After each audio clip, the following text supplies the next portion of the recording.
Hello जी, राधे राधे। आज बनाएंगे गोभी के पराठे। बहुत ही टेस्टी यम्मी से बनकर तैयार होंगे। आप बच्चों के लंच बॉक्स में, सुबह के ब्रेकफास्ट में इस तरीके का नाश्ता बना के खा सकते हैं। साथ में प्याज और टमाटर की बहुत ही टेस्टी चटनी बनाएंगे। तो चलिए, इसके लिए हमने एक बड़ा साइज का गोभी का फूल ले लिया था, जिसको अच्छे से गर्म पानी से धो लिया है।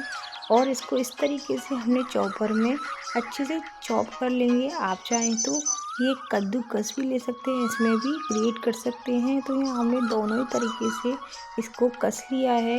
गोभी जो है कस के रेडी हो गई है। इसको हम एक साइड में रख देंगे।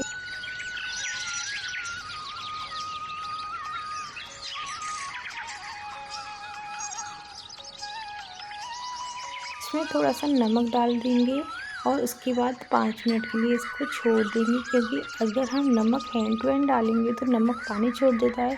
इसीलिए सबसे पहले नमक डालते हैं, उसके बाद रख देते हैं, ताकि जो नमक है वो पानी छोड़ दे।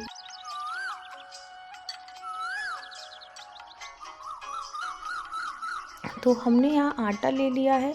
आटे को छान लेंगे। यहाँ 2 कप के करीब आटा है। इसमें 1 चम्मच सूजी और 2 चम्मच बेसन डाल देंगे। नमक डालना हम बताना भूल गए थे। 1 चम्मच घी डाल देंगे। इससे पराठे बहुत ही क्रिस्पी बनते हैं।